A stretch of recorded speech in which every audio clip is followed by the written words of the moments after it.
कलयुग में कल्कि अवतार से कहाँ मिलेंगे ये 8 महापुरुष चिरंजीवी। मित्रों, जब जब इस धरती पर पाप बढ़ा है तब तब भगवान विष्णु ने अवतार लिया है और दुष्टों का नाश किया है। भगवान विष्णु के कुल 23 अवतारों का अवतरण इस धरती पर हो चुका है। पुराणों और धर्म ग्रंथों के अनुसार भगवान विष्णु के 24वां अवतार कल्कि के रूप में जन्म लेगा। वहीं कलयुग में कल्कि अवतार की प्रतीक्षा में आज भी 8 महापुरुष जी रहे हैं। आज हम आपको बताएंगे वो 8 चिरंजीवी कल्कि अवतार से कब और कहाँ मिलेंगे, तो वीडियो के अंत तक बने रहिएगा। सबसे पहले चिरंजीवी महापुरुषों में नाम आता है मार्कंडेय जी का। मार्कंडेय जी घोर तपस्या कर कर शिव जी को प्रसन्न किए और उनसे चिरंजीवी वरदान प्राप्त किए। और दूसरे नंबर पर आते हैं हमारे बजरंगबली। इन दिव्य पुरुषों की सूची में दूसरे चिरंजीवी महापुरुष राम भक्त हनुमान जी का नाम आता है। हनुमान जी को माता सीता जी ने चिरंजीवी होने का वरदान दिया था और भगवान श्री राम से बजरंगबली को कलयुग के अंत तक धर्म और राम कथा प्रचार करने की आज्ञा मिली थी। हनुमान जी को जीवित होने के प्रमाण आज भी कई जगहों पर मिलते हैं। महाभारत के वन पर्व अध्याय 151 के अनुसार एक बार भीम द्रौपदी के लिए पुष्प लेने गंधमादक पर्वत पर जा रहे थे, तब उनकी मुलाकात हनुमान जी से हुई थी। कहा ये भी जाता है कि हर 41 साल में बजरंगबली श्रीलंका के मातंग कबीले में ब्रह्म ज्ञान देने आते हैं। कलयुग के अंत में जहाँ पाप की सीमा बढ़ जाएगी तब भगवान कल्कि इस पृथ्वी लोक पर अवतरित होंगे। तब बजरंगबली एक बार फिर से भगवान कल्कि के रूप में श्री राम जी के दर्शन करेंगे और तब श्री राम द्वारा दिए उन वचनों का कार्य काल भी समाप्त हो जाएगा। परशुराम चिरंजीवी महापुरुषों के लिस्ट में परशुराम का नाम आता है। परशुराम भगवान विष्णु के 6वें अवतार हैं। चिरंजीवी होने के चलते उनके भी प्रमाण मिलते हैं। महाभारत काल में भी दिखे थे। आपको बता दें कि परशुराम पितामह भीष्म और कर्ण द्रोणाचार्य के गुरु भी थे। पौराणिक कथाओं के मुताबिक भगवान कल्कि के गुरु भी परशुराम जी होंगे। महाभारत काल में उनका निवास महेंद्रगिरी पर्वत ही था और आज कलयुग में भी वह इसी पर्वत पर तपस्या में लीन होकर कल्कि अवतार की प्रतीक्षा में हैं। अगले महापुरुष हैं राजा बलि। राजा बलि श्री हरि भक्त प्रहलाद के वंशज थे। उन्होंने अपने बल से तीनों लोगों को जीत लिया था, जिसके साथ उनको बहुत बड़ा दानवीर भी माना जाता है। पौराणिक कथा की माने तो भगवान विष्णु ने राजा बलि के घमंड को तोड़ने के लिए 52 अवतार लिया था। एक बार श्री हरि राजा बलि के यज्ञ में शामिल हुए थे। यज्ञ के दौरान सभी ब्राह्मण अपने लिए राजा बलि से कुछ ना कुछ मांग रहे थे। राजा बलि उन्हें दे रहे थे। तब 52 देवता की बारी आई तो उन्होंने सिर्फ 3 पग धरती राजा बलि से मांग ली। तब राजा बलि और वहाँ सभी उपस्थित ब्राह्मण हंस पड़े।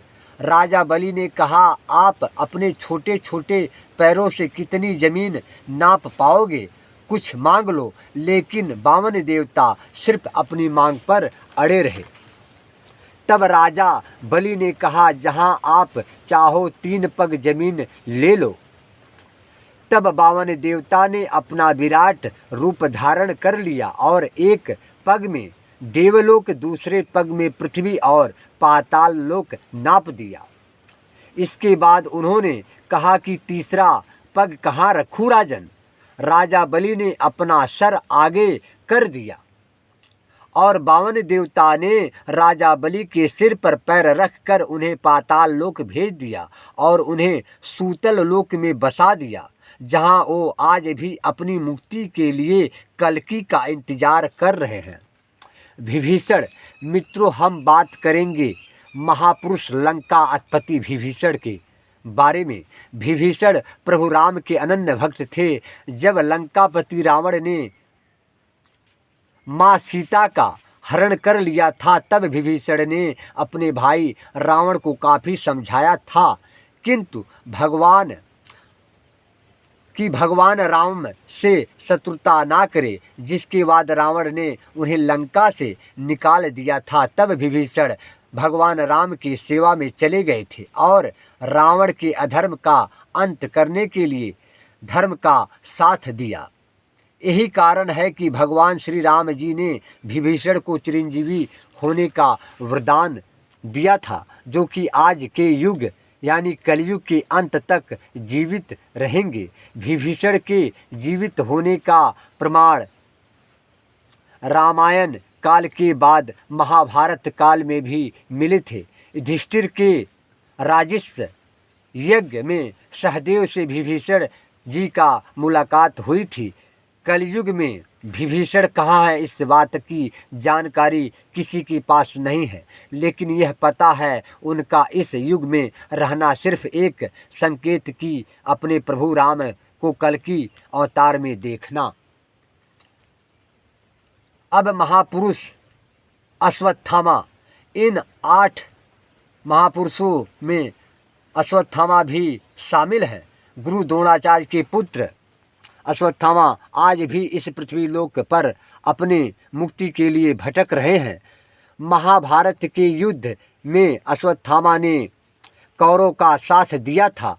धर्म ग्रंथों के अनुसार भगवान श्री कृष्ण जी ने ब्रह्म अस्त्र चलाने के कारण अश्वत्थामा को कलयुग के अंत तक भटकने का श्राप दिया था। अश्वत्थामा इस समय प्रचलित मानता है कि मध्य प्रदेश के असीरगढ़ किले में मौजूद शिव मंदिर में अश्वत्थामा हर दिन भगवान शिव की पूजा करने आते हैं। अश्वत्थामा इस भी कल्कि अवतार की प्रतीक्षा कर रहे हैं।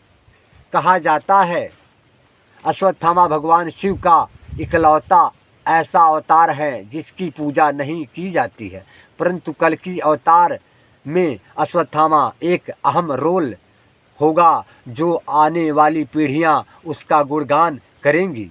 महर्षि व्यास अश्वत्थामा के बाद महापुरुष हैं महर्षि वेद व्यास। वेद व्यास के नाम से भी जाना जाता है, क्योंकि उन्होंने चारों वेद, महाभारत, 18 पुराण और भागवत गीता लिखी थी। महर्षि व्यास जी ने भगवान कल्कि के जन्म से पहले उनके अवतार के बारे में ग्रंथों में लिख दिया था। महर्षि वेद व्यास बहुत बड़े तपस्वी होने के कारण आज भी कलयुग में भगवान कल्कि के दर्शन के लिए तपस्या कर रहे हैं। 8वां कृपाचार्य। चिरंजीवी महापुरुषों में कृपाचार्य संस्कृत ग्रंथों में उनको चिरंजीवी के रूप में बताया गया है। कृपाचार्य अश्वत्थामा के मामा और पांडव कौरव के आचार्य थे। जय श्री राम। हर हर महादेव।